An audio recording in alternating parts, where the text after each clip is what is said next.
தமிழ்நாடு முதலமைச்சர் நம்முடைய தளபதியார் அவர்கள் தமிழகத்தின் மண் மொழி மானம் காத்திட வேண்டும் என்று ஒரு முன்னெடுப்பை எடுத்தார்கள். ஓரணியில் தமிழ்நாடு, நாம் எல்லாம் தமிழ்நாட்டை காத்திட ஒன்றிணைவோம் என்ற முறையில் ஒரு முன்னெடுப்பு எடுத்தார்கள். அந்த முன்னெடுப்பு வெற்றிகரமாக கிட்டத்தட்ட 1 கோடிக்கு மேல் உள்ள குடும்பங்கள் திராவிட முன்னேற்றக் கழகத்தில் இன்று உறுப்பினர்களாக தங்களை இணைத்து கொண்டுள்ளார்கள். அது தூத்துக்குடி வடக்கு மாவட்டத்துக்கு உட்பட்ட தூத்துக்குடி, கோயில்பட்டி, விளாத்திக்குளம் தொகுதிக்கு உட்பட்ட தூத்துக்குடியில் ஒரு 284 பூத்துகளில் மொத்தம் நம்முடைய வாக்காளர்களாக 2,86,041 பேர் இருக்கிறாங்க. அதில் 1,26,545 பேர் திராவிட முன்னேற்ற கழக உறுப்பினர்களாக தங்களை இணைத்து கொண்டுள்ளார்கள். 39,190 குடும்பங்கள் இதிலே தங்களை இணைத்து கொண்டுள்ளார்கள் என்பதை நான் இங்கு கூறிக்கொள்ள விரும்புகிறேன். அதே போல் விளாத்திக்குளத்தில் மொத்த வாக்காளர்கள் 2,17,022 பேர் இருக்கிறாங்க. அதில் 1,36,919 பேர் திராவிட முன்னேற்ற கழகத்தில் தங்களை உறுப்பினர்களாக இணைத்து கொண்டுள்ளார்கள். 46,420 குடும்பங்கள் விளாத்திக்குளம் தொகுதியிலே திராவிட முன்னேற்ற கழகத்தில் இணைக்கப்பட்டுள்ளது. அதுபோல் கோயில்பட்டி தொகுதியை பொறுத்த வரைக்கும் 2,61,733 வாக்காளர்கள். அதில் ஓரணியில் தமிழ்நாட்டில் உறுப்பினர்களாக 1,12,094 பேர் திராவிட முன்னேற்ற கழக உறுப்பினர்களாக தங்களை இணைத்து கொண்டுள்ளார்கள். 37,190 குடும்பங்கள் இன்றைக்கி ஓரணியில் தமிழ்நாடு என்ற முன்னெடுப்பில் தங்களை இணைத்து கொண்டுள்ளார்கள் என்ற ஒரு நல்ல செய்தியை நான் இங்கு கூறிக்கொள்ள விரும்புகிறேன்.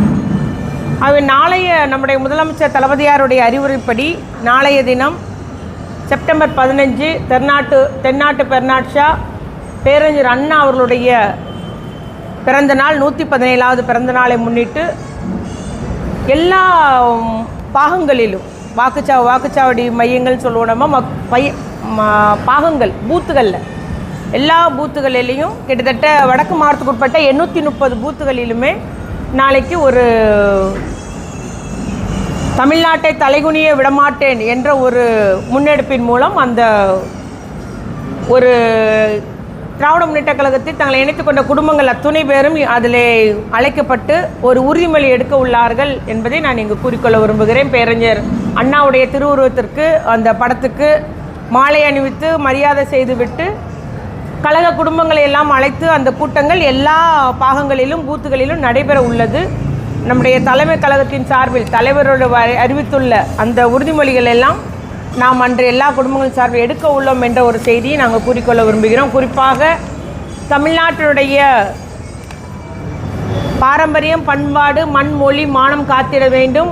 நாம் எல்லாம் தமிழர்கள் என்ற உணர்வோடு இருக்க வேண்டும்.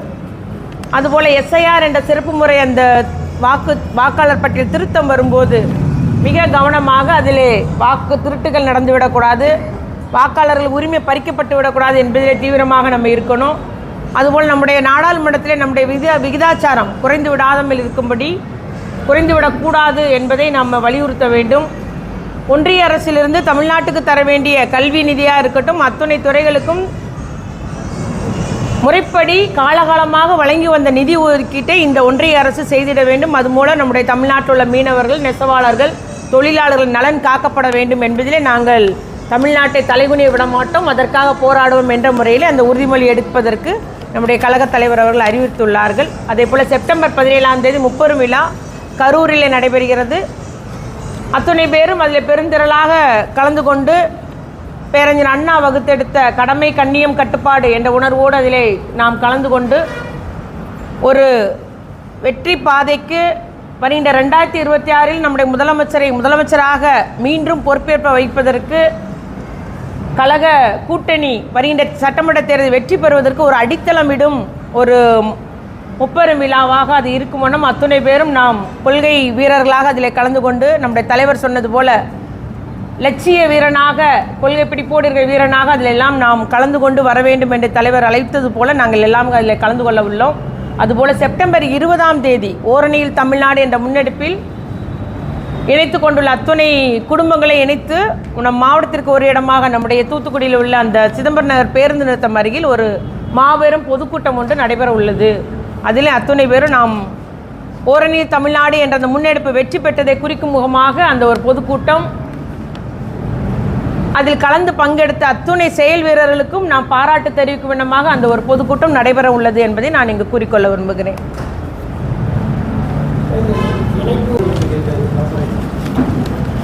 அது நீங்கள் நம்புறீங்களா?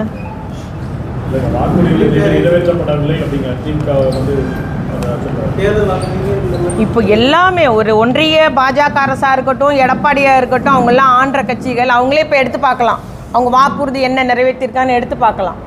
ஆனால் நம்முடைய முதலமைச்சரை பொறுத்த வரைக்கும் வாக்குறுதிகள் நிறைவேற்றி ஆக வேண்டும், எதெல்லாம் நிறைவேற்ற முடியும் அப்படி நிதி நெருக்கடி இருந்த போதிலும் எல்லா வாக்குறுதி நிறைவேற்றணும்னு பெரிய அதுக்கு பிரயத்தனம் எடுத்து செய்து வருகிறார். சொல்லாததே செய்கிறோம். இதே புதுமை பெண் திட்டமாக இருக்கட்டும், தமிழ் புதல்வன் திட்டமாக இருக்கட்டும், அன்பு கரங்கள் அந்த தாய் தகப்பன் இல்லாத பிள்ளைங்களுக்கு உதவி செய்கிற திட்டமாக இருக்கட்டும், காலை உணவு திட்டமாக இருக்கட்டும், அதெல்லாம் நம்ம தேர்தல் வாக்குறுதியை சொல்லலை. அதனால் நம்ம வாக்குறுதியை சொன்னதில் 85% மேலே நம்ம நிறைவேற்றியிருக்கோம். சொல்லாத நல்ல பல திட்டங்கள், மக்கள் நலம் பயக்கும் திட்டங்களையும் நிறைவேற்றி வருகிறோம். அதுதான் உண்மையானது. அதனால் யாராவது அரசை குறை சொல்லணும்னு எதையாவது சொல்லுவாங்க. ஆனால் மக்கள் எங்களோடு இருக்கிறார்கள். மக்கள் நம்முடைய முதலமைச்சரோடு ஆதரவு கரத்தோடு இருக்கிறாங்க. திட்டத்தின் மூலம் தொழில் வளர்ச்சி பெற்றுள்ளது, பொருளாதார வளர்ச்சி பெற்றுள்ளது, மக்களுக்கான ஏழை எளிய மக்களுக்கான திட்டங்கள் பெற்று நலமடைந்து வருகிறார்கள். தனிநபர் வருமானம் பெருகியுள்ளது. அதனால் நிச்சயமாக மக்கள் ஆதரவோடு மீண்டும் திராவிட முன்னேற்ற கழக கூட்டணி மீண்டும் 2020 ஆட்சி பொறுப்பேற்கும். 2026 சட்டமன்ற தேர்தலில் திமுகவுக்கும் தமிழக வெற்றிகளுக்கு போட்டி அப்படின்னு சொல்லியிருக்கேன். ஏன் எல்லாரும் சொல்கிறது தானேங்க, இதெல்லாம் ஜஸ்ட் லைக் தட், அவ்வளோதான். திமுகவுக்கு எத்தனை எதிர்கட்சி இருந்தாலும் நாங்கள் தான் வெற்றி பெற போகிறோம். திமுக கூட்டணி வெற்றி பெறும் உறுதியாக.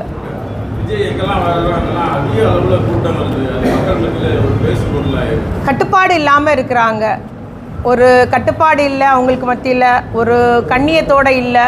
இப்போ ஒரு சின்ன ஒரு தகவல், அதில் ஒரு நெரிசல் வந்துட்டுனா என்ன ஆகும்? எத்தனை உயிர் போகும்? அதனால் நம்முடைய அந்த தலைமை என்பது கட்டுப்பாட்டோடு அந்த கூட்டத்தை நடத்தணும். அதில் கலந்து கொள்கிற இத்தனை பேர் வரணும், இத்தனை பேர் இந்த மாவட்டம் வரணுன்ற ஒரு வரையறையோடு நடத்தணும். அது இன்னும் அவங்க இன்னும் கற்றுக்கல, விரைவில் கற்றுக்கொள்வார்கள். உண்மைதானே? உண்மைதான் இல்லையா? சரி.